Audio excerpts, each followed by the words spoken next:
T'es-tu déjà demandé au fond de toi pourquoi il est si épuisant d'être bon tout le temps? As-tu déjà ressenti que quelque chose cloche dans le fait de vivre en tentant sans cesse de plaire, d'être irréprochable, de ne jamais te tromper? Je dois te dire quelque chose que presque personne n'a le courage d'énoncer. Cette obsession que tu as d'être parfait, de toujours te comporter comme il le faut, peut te détruire de l'intérieur, bien plus que n'importe quel échec ne le ferait jamais.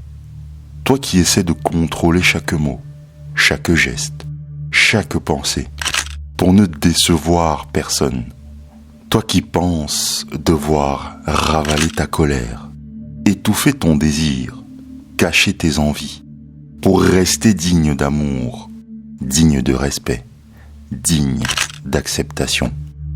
Combien de fois as-tu fait taire ta vérité, par peur de paraître égoïste, ingrat ou moins spirituel? Combien de fois as-tu souri alors que tout en toi voulait hurler? Combien de fois as-tu offert ton aide alors qu'en réalité, tu avais désespérément besoin que l'on t'aide toi-même?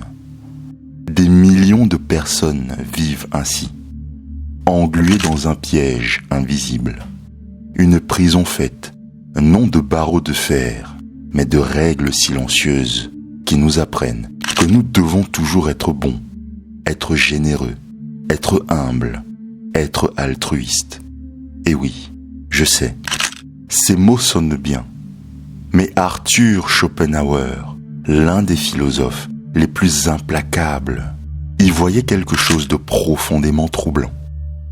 Vouloir être bon constamment n'est peut-être qu'un masque.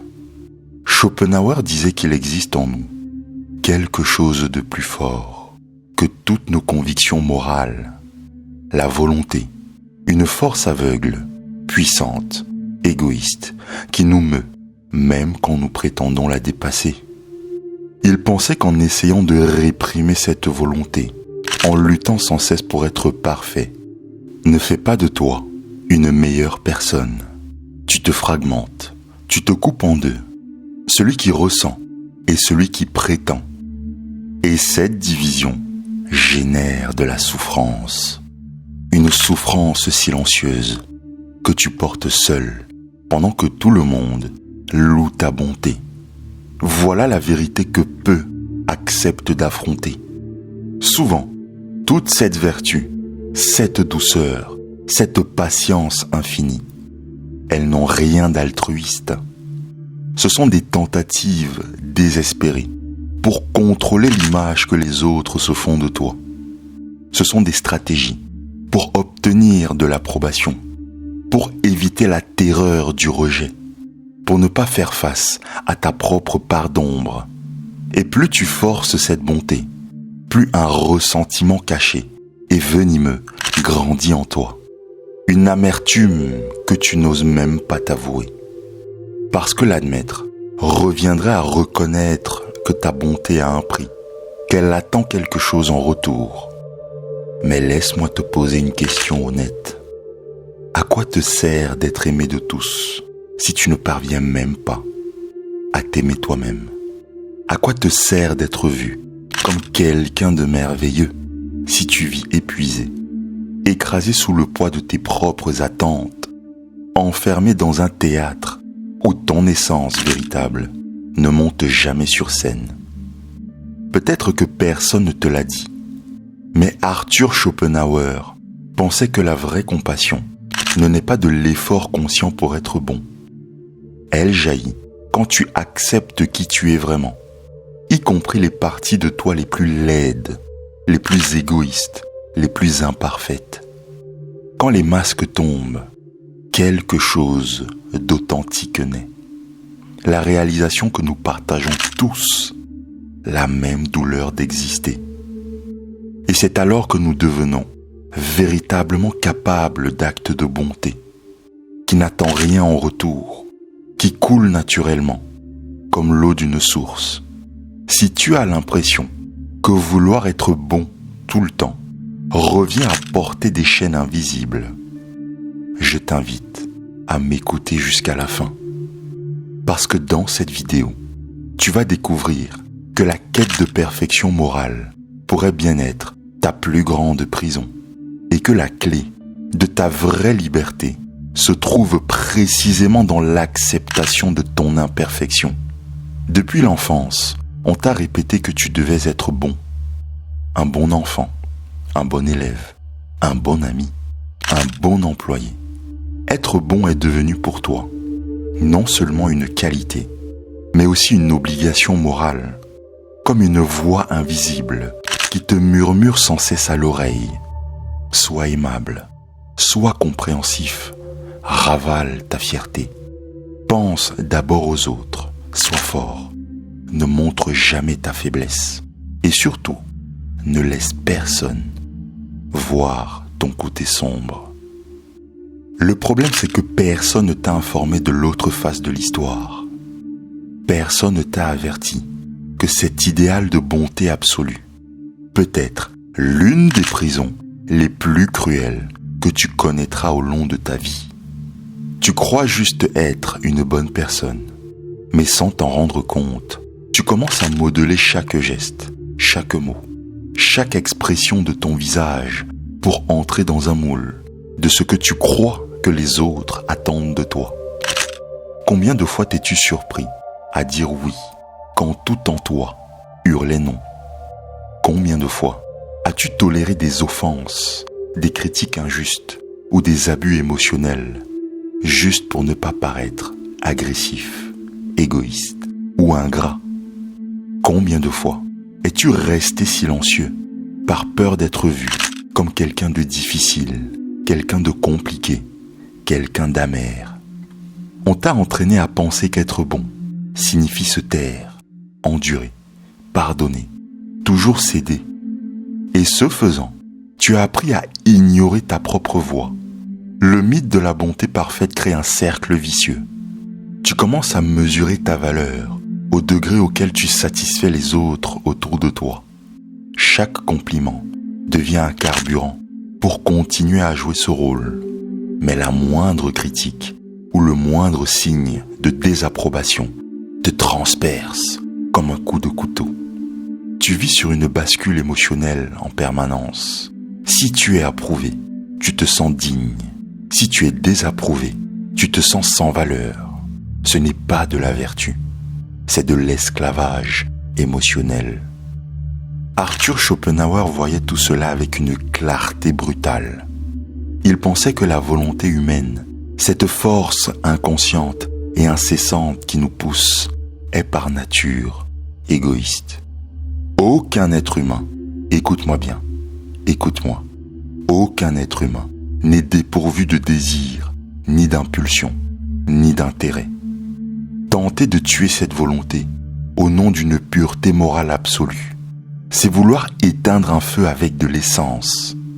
Plus tu la réprimes, plus elle devient forte dans les profondeurs de ton esprit. Et c'est là que réside le danger. Car cette gentillesse artificielle que tu cultives n'est souvent pas un véritable altruisme. C'est une stratégie de survie. C'est ta manière d'éviter le rejet. C'est ta méthode pour garder les gens près de toi, pour maintenir le contrôle sur l'image qu'ils ont de toi. Mais au fond, c'est une monnaie d'échange. Tu manifestes de la gentillesse en espérant de l'acceptation. Tu offres de la patience en espérant de l'amour. Tu ravales tes colères en espérant le respect. Mais le prix à payer est très élevé.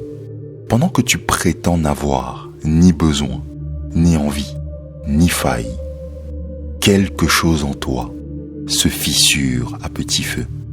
Ta spontanéité, ton authenticité, ta capacité à ressentir une joie véritable sont étouffées par l'obligation de paraître parfait. Tu te mets à vivre comme un acteur enfermé dans un rôle que tu ne supportes même plus. Et lorsque le rideau tombe, parce que crois-moi, il finira par tomber et que tu te retrouves seul, tu ressens un vide que tu ne sais même pas t'expliquer. Je sais que tout cela est difficile à entendre, mais je vais te faire une confidence. Je suis passé par tout cela. Mais cela est nécessaire, car si tu ne vois pas cette prison, tu risques de passer ta vie à te sacrifier pour répondre aux attentes de personnes qui ne remarqueront peut-être jamais tes efforts. Tu continueras à sourire en saignant à l'intérieur, juste pour entretenir l'illusion d'être la bonne personne que tout le monde attend. Mais Arthur Schopenhauer nous propose une autre lentille pour regarder cette histoire. Une lentille qui révèle quelque chose d'encore plus dérangeant. Que toute cette vertu excessive n'est peut-être que la partie visible de quelque chose de bien plus profond et de plus sombre. Et c'est exactement ce dont nous allons parler, toi et moi, dans la prochaine partie. Tu n'es pas bon tout le temps. Personne ne l'est. Et c'est normal. Selon Arthur Schopenhauer, il existe en nous quelque chose de plus profond et de plus puissant que n'importe quel idéal de vertu. Il l'appelle la volonté, une force aveugle, implacable, qui nous meut sans jamais demander la permission. Schopenhauer croyait que cette volonté est l'essence même de tout ce qui existe, pas seulement en nous, mais dans toute la nature. C'est elle qui pousse le lion à chasser, qui pousse l'arbre à chercher le soleil, la mer à dévorer les rochers de la côte. C'est elle qui fait naître en toi le désir, la faim, la soif, la luxure, l'ambition. Cette force brute, indifférente à toute morale, se trouve au centre même de notre existence. Et voilà le point qui détruit toutes les illusions romantiques sur la bonté humaine. Schopenhauer disait que la volonté est par nature égoïste. Elle se moque des règles morales.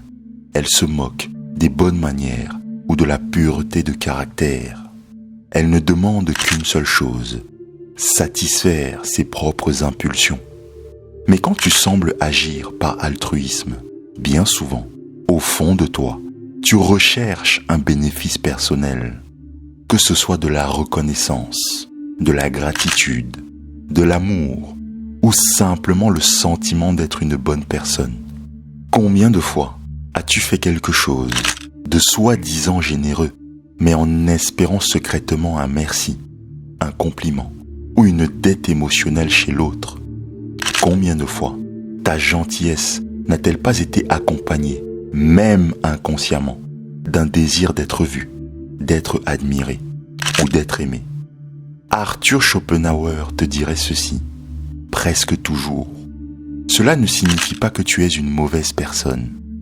Attention, cela signifie simplement que tu es un être humain. Et qu'en toi, existent des forces que tu ne peux pas effacer, juste parce que la société te dit qu'elles sont honteuses ou laides. La grande erreur, selon Schopenhauer, c'est de croire que tu peux supprimer totalement cette volonté égoïste à travers un comportement moral rigide. Parce que plus tu la réprimes, plus elle trouve des chemins souterrains pour s'exprimer pleinement.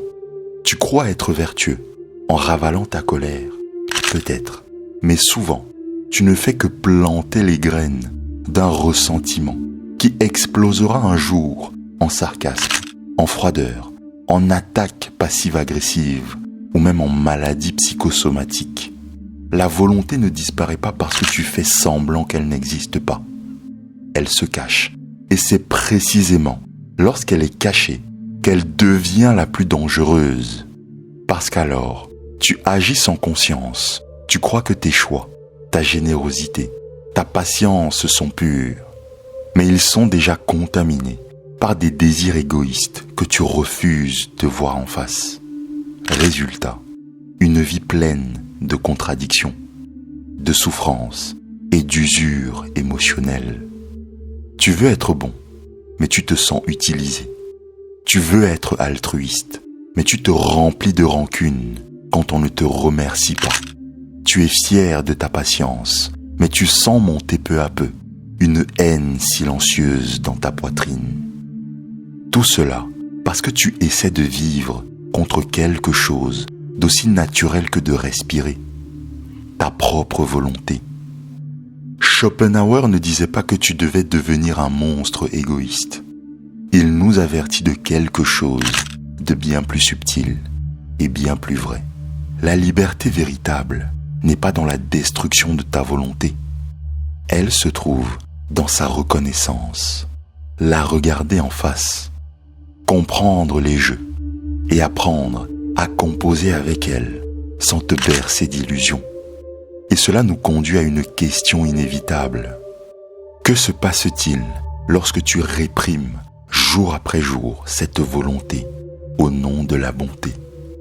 Que se passe-t-il lorsque tu sacrifies tout pour être perçu comme une bonne personne?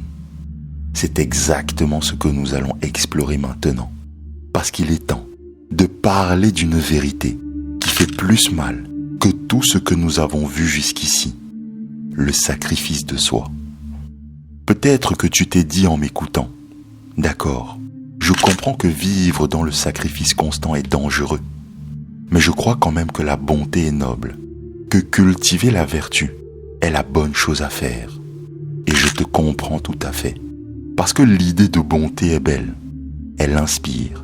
Mais Schopenhauer, lui, voyait derrière cette apparence une vérité brutale. Le sacrifice de soi est souvent le chemin le plus court vers la destruction de ton âme. Dis-moi en toute franchise, combien de fois as-tu placé les besoins des autres avant les tiens? Combien de fois as-tu ignoré tes limites, ravalé ton épuisement, dissimulé ta tristesse juste pour maintenir ton rôle de bonne personne? Tu te lèves chaque matin, décidé à ne décevoir personne, à être disponible, à donner plus que tu ne reçois, et tu penses agir par générosité. Mais il y a quelque chose de beaucoup plus sombre caché là-dedans. Schopenhauer le voyait avec une précision chirurgicale. Le sacrifice constant n'est pas toujours une vertu. Souvent, c'est un symptôme d'esclavage émotionnel. La volonté, cette force égoïste dont nous avons parlé précédemment, se déguise en gentillesse. Car vois-tu, lorsque tu te sacrifies sans arrêt, tu attends presque toujours, même si tu ne veux pas l'admettre, quelque chose en retour. Cela peut être de la gratitude, cela peut être de la reconnaissance, cela peut être simplement le contrôle de l'image que les autres ont de toi. Mais le problème, mon ami, c'est que ce paiement n'arrive presque jamais. Et quand bien même il n'arriverait pas, quelque chose de corrosif naît en toi, le ressentiment. Schopenhauer considérait le ressentiment comme l'une des forces les plus destructrices de l'esprit humain, parce qu'il est silencieux, il est déguisé, il est insidieux. Tu continues de sourire, tu continues d'aider, tu continues d'être gentil, mais à l'intérieur, tu accumules tes blessures invisibles. Tu empiles des factures émotionnelles que presque personne ne paiera jamais à ta place.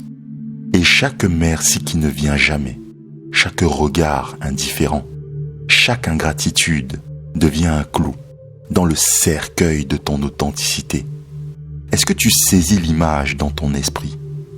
Tu connais sûrement quelqu'un qui paraît incroyablement généreux, mais qui un jour explose de colère ou se retire brutalement, sans aucune explication.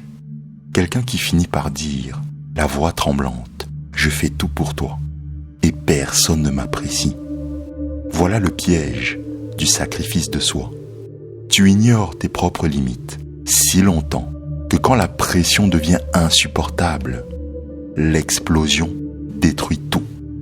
Tes relations, ta réputation, mais surtout ta paix intérieure. Et ce n'est pas tout. Arthur Schopenhauer nous avertit aussi que cette vertu excessive nous rend manipulables. Parce que celui qui vit dans le sacrifice est une proie facile. Tu deviens la personne qui ne sait pas dire non, celle qui porte les problèmes des autres, qui absorbe des culpabilités qui ne sont pas les siennes. Et petit à petit, tu commences à disparaître. Tu cesses d'exister comme un individu à part entière. Et tu deviens la fonction que tu remplis dans la vie des autres. Mais voilà le point le plus cruel. La société glorifie ton sacrifice. On te dit que tu es admirable, que tu es généreux, que tu es un exemple à suivre pour ta bonté.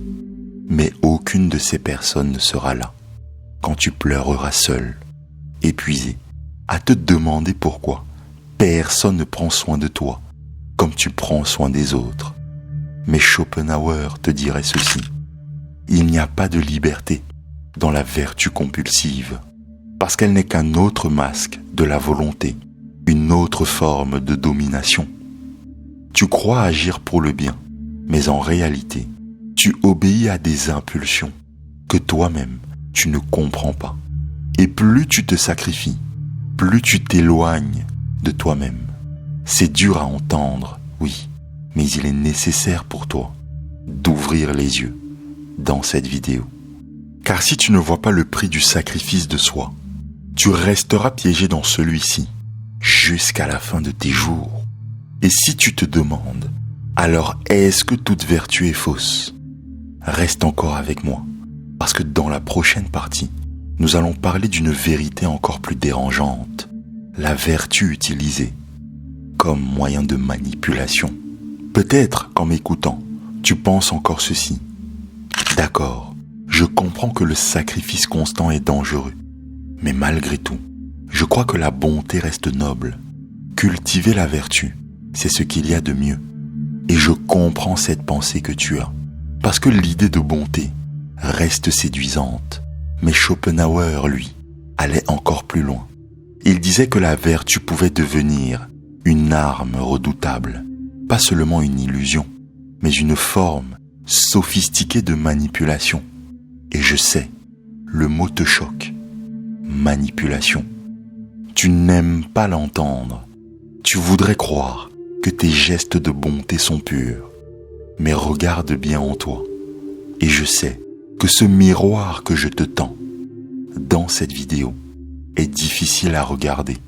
Combien de fois as-tu été aimable, non pas par désir sincère, mais pour créer une dette émotionnelle chez l'autre? Combien de fois as-tu offert ton aide, non pas par générosité, mais pour que l'autre se sente obligé de t'aimer, de te protéger, de ne pas t'abandonner?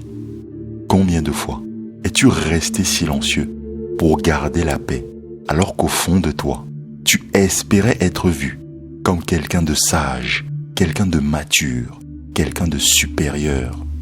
Schopenhauer te dirait ceci: tout cela, ce n'est pas de la vertu, c'est la volonté, cette force aveugle et égoïste, habillée de vêtements élégants de la morale. Et c'est ce qui rend cette manipulation si dangereuse. Elle est presque invisible, même pour celui qui la pratique. Réfléchis encore avec moi. Tu aides pour obtenir de l'affection. Tu fais preuve de patience pour ne pas perdre ta place dans un groupe. Tu te tais pour éviter l'exclusion. Et quand rien de tout cela n'arrive, quand tu donnes sans recevoir, que n'est-il en toi? Le fameux ressentiment, ce poison silencieux qui te ronge de l'intérieur. Schopenhauer y voyait là une tragédie humaine, parce que plus nous nous efforçons d'apparaître vertueux, plus nous risquons de nous éloigner de ce qu'il y a de plus authentique en nous. La vraie vertu, selon lui, ne naît pas du calcul ni de l'effort. Elle jaillit spontanément quand tu reconnais une vérité essentielle. Nous partageons tous la même souffrance d'exister. Mais quand la vertu devient un théâtre, elle cesse d'être de la compassion. Elle se transforme en mécanisme de contrôle. Tu attends que le monde fonctionne selon les règles de ton sacrifice. Tu commences à exiger un retour, même si tu ne le dis jamais à haute voix. Et ta bonté se mue en chantage affectif. Est-ce que tu veux un exemple? Ce bon samaritain qui répète sans cesse: après tout ce que j'ai fait pour toi. Cette phrase suffit à révéler la vérité. Ici, la bonté n'était pas gratuite, C'était un investissement qui attendait ultérieurement des dividendes émotionnels. Et quand ces dividendes ne viennent pas, il ne reste que frustration, que rancune, que colère et que ressentiment. Mais il y a pire. La société elle-même encourage ce cycle. Tu es applaudi. Quand tu te sacrifies, tu es loué. Quand tu ravales ta douleur, tu es célébré. Quand tu es toujours disponible. Mais peu osent te demander: pourquoi fais-tu tout cela? Qu'attends-tu en retour? Parce que admettre que notre vertu peut parfois être un masque de manipulation, c'est admettre que nous sommes bien moins sains que nous aimerions le croire. Schopenhauer ne condamnait pas l'humanité pour cela. Il savait que c'est la nature de la volonté de rechercher ses intérêts, même par des chemins déguisés. Son message ne t'invite pas à abandonner ta bonté.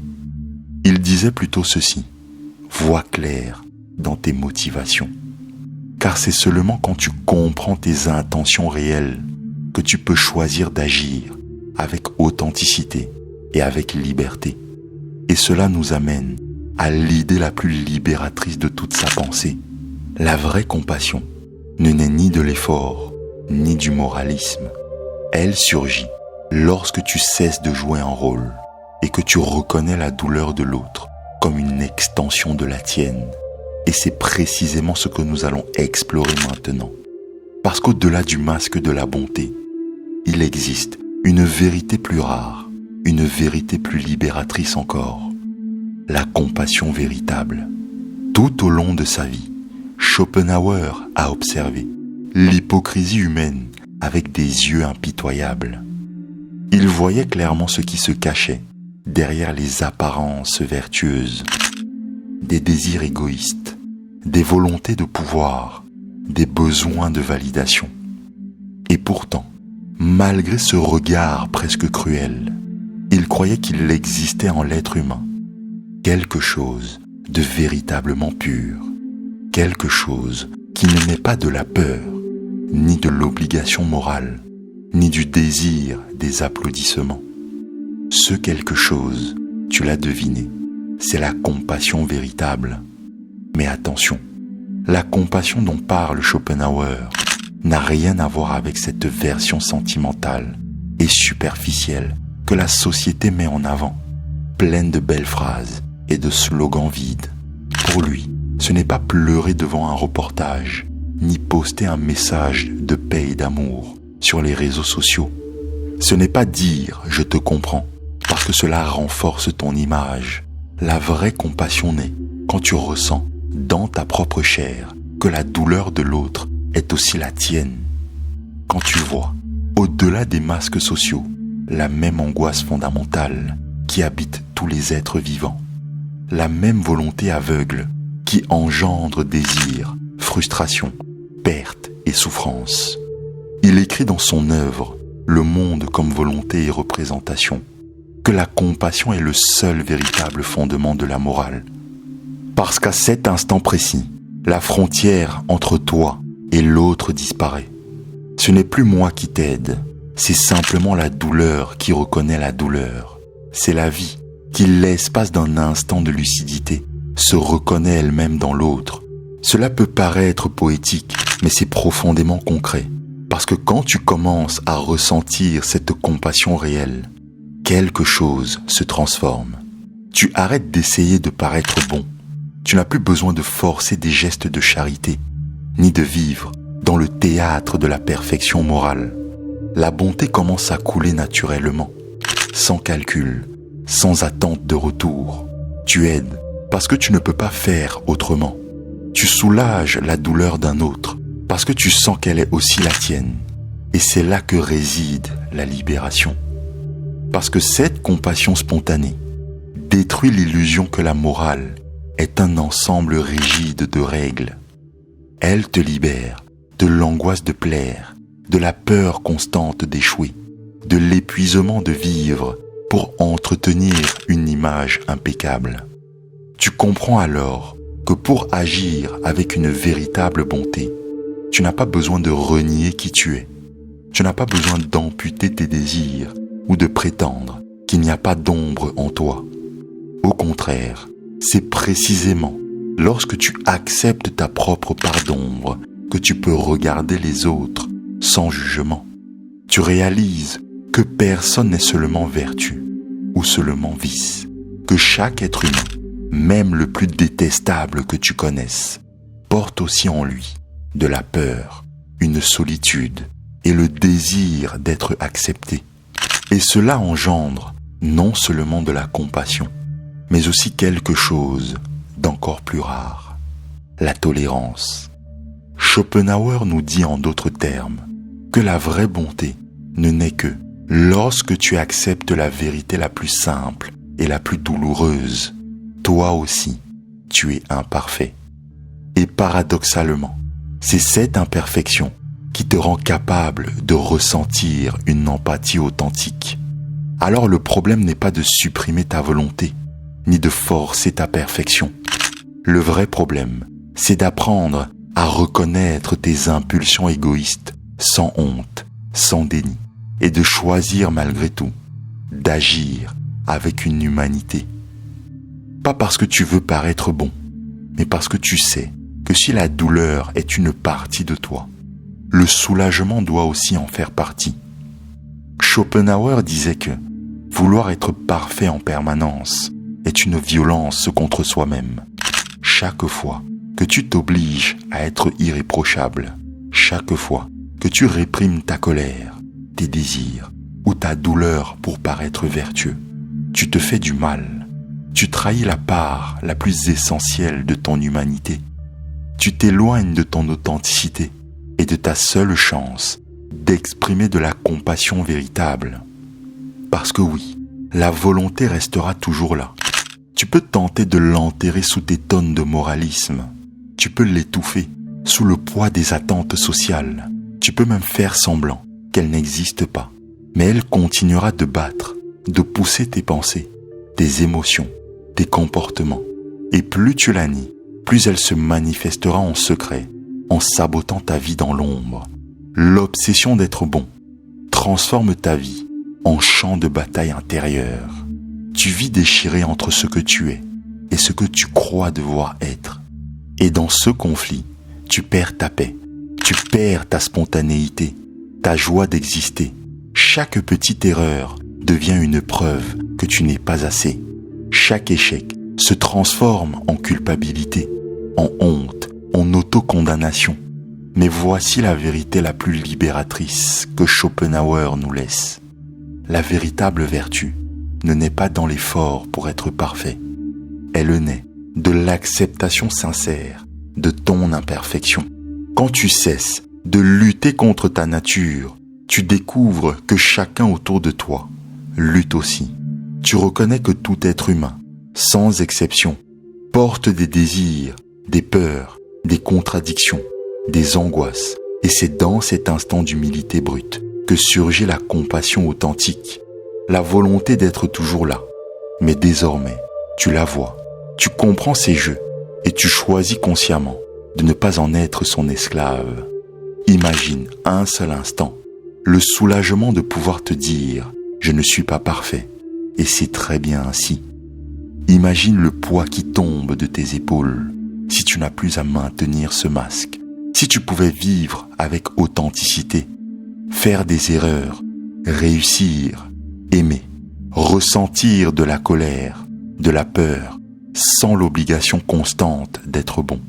Parce qu'au fond, le paradoxe révélé par Schopenhauer est simple.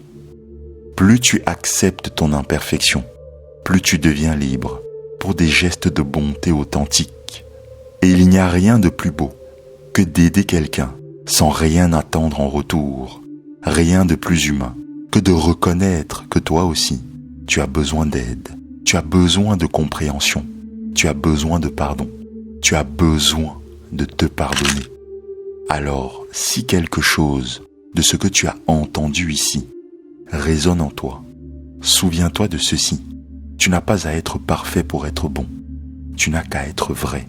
Et si tu es encore en train de m'écouter actuellement, écris cette phrase dans les commentaires. je n'ai pas à être parfait pour être bon. Je n'ai qu'à être vrai avec moi-même. Et c'est ici que l'on entre dans la partie la plus troublante de cette vidéo. Jusqu'ici, tu as vu comment la quête de bonté peut devenir une prison invisible. Tu as compris que la volonté, indomptable et égoïste, se cache derrière nos gestes les plus vertueux. Tu as pris conscience que le sacrifice de soi et la vertu affichée nourrissent plus souvent de ressentiment que d'amour véritable. Mais ce que tu viens de découvrir, ce n'est qu'une partie du tableau, car il existe une vérité encore plus dérangeante. La bonté elle-même peut être utilisée comme une arme, et Machiavel l'avait compris, mieux que personne. Et si en m'écoutant, tu ressens ce léger nœud dans ta gorge, cette tension désagréable qui monte dans ton corps, sache que ce n'est pas de la faiblesse, mais ton instinct qui se réveille, ton intuition qui essaye de te libérer pour que tu reprennes ton pouvoir. Alors ne reste pas immobile face à cette révélation. La suite se trouve juste ici, dans cette vidéo qui s'affiche à l'écran. Parce que ce que Machiavel te révèle sur le côté obscur de la bonté pourrait bien décider si tu continues à subir ou si tu deviens enfin maître du jeu. Clique sur cette vidéo maintenant et ne l'oublie pas. Tu n'as pas à être parfait pour être bon. Tu n'as qu'à être vrai.